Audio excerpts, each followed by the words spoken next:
So, it's been a while since I've done an episode other than giving you good news, to say that 7 years clear, 7.5 years now. But I realised looking through all the episodes that I've not talked about tablets, medication that they put you on once your treatment is complete, and the side effects of that. My tumour was estrogen fed, so that's when you get the medication. If it's not, then you don't have to take anything. So I started on letrozole, which is a tablet that blocks the effects of estrogen in the body. And I took it for a while, about a year, but my joints were terrible. Even with taking cod liver oil, which they recommended at the breast clinic, I couldn't get out of the chair. My husband would have to lift me out, and going up and down the stairs was painful. I was shuffling about, and the quality of my life was not good enough, really. So they then I talked it over with my breast care nurse, and she's very experienced. She suggested that I try anastrozole.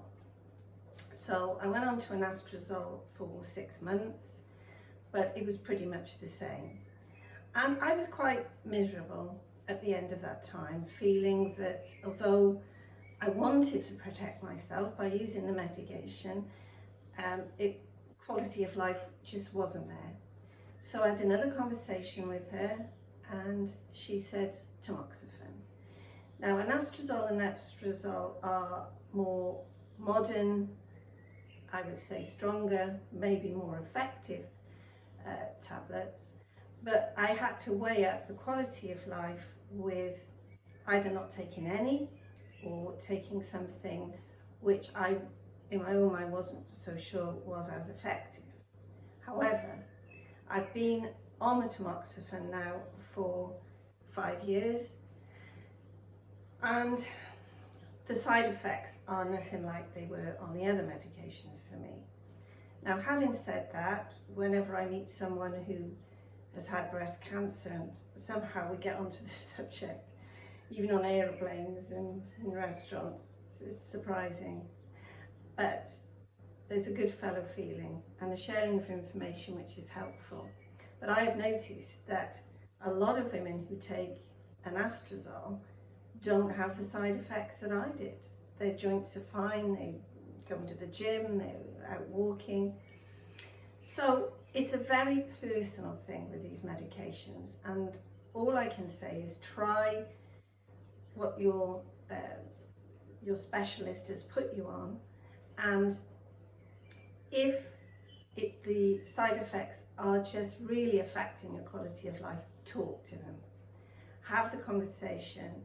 I actually stopped taking tamoxifen on 2 occasions just for a trial period of 6 weeks, because there was hair loss, loss of libido, which, you know, I miss my estrogen, being nearly 65 anyway, and just having no energy, and some days being exhausted, and it's on the packet. It tells you that that's what you can expect.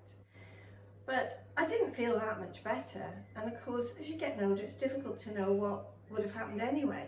My hair would have thinned, I'm sure, with age, and lots of other things can get in the way of your libido if you seem to have viruses all the time, or some illness. It sort of knocks it out of you.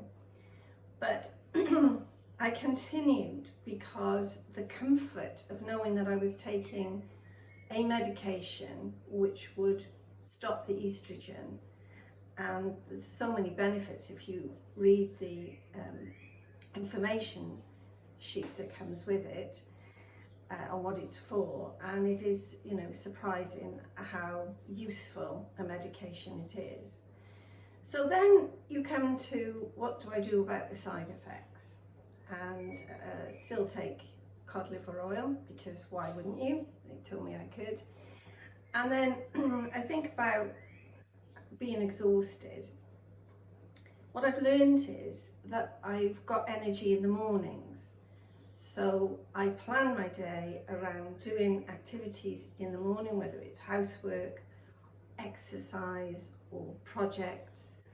And then when I feel a bit tired after lunch, I might have a nap, or I might sit and do some knitting, but more of a relaxed activity because you shouldn't get too tired.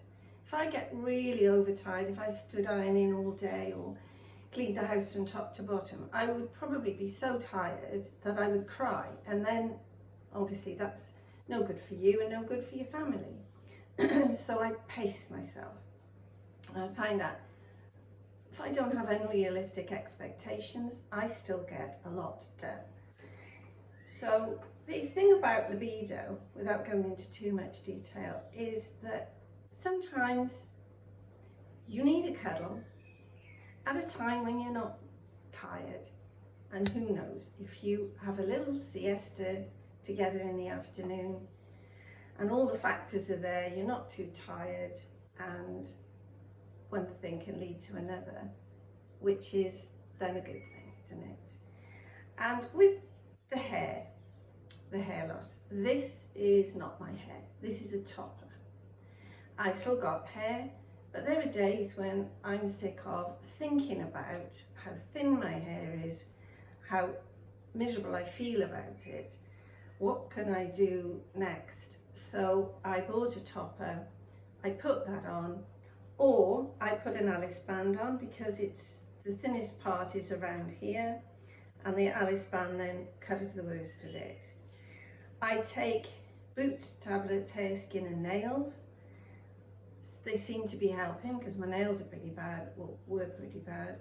I've got little bits of new growth.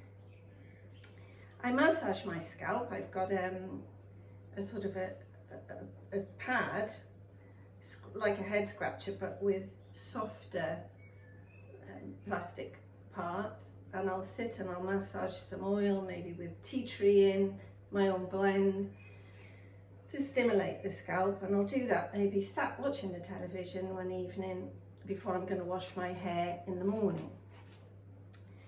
So I try to condition the ends of my hair because it gets finer and thinner and more brittle.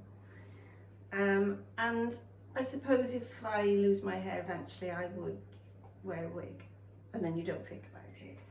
But wigs can be hot, as you might have already found out when you lost your hair if you had chemotherapy, and I did, and I found that as soon as I got home I wanted to take the wig off, particularly in the summer. But toppers just clip on the sides and sit on top, so your head is not completely encased as it would be in a wig. So there's ways to overcome it, and the main thing obviously is to be a bit more relaxed about your outcome, and knowing that you are taking your medication is a real help with that. And for peace of mind, as much peace of mind as you can have, and just, you know, doing what your doctor is suggesting that you do. And I know when I spoke to my nurse specialist, she was very keen for me to continue, very understanding of the side effects of the tablets, but really encouraging me to keep going. And I've got another 2.5 years of it, and now that I've adjusted to the side effects, I'm almost thinking, oh dear, when it comes to stopping taking them, I might not want to. So I hope that your journey is smooth with your medication. I hope this helps. And I had some feedback recently on my channel from the husband of someone recently diagnosed who'd watched every episode so that he could help his wife as much as possible. And it actually made me cry to think that, you know, a man would go to those lengths to help his wife, but also that he found these episodes really helpful, which makes me say, if you do find them helpful, please send me a comment. It makes such a difference. It means the world to me to think that it might be of help.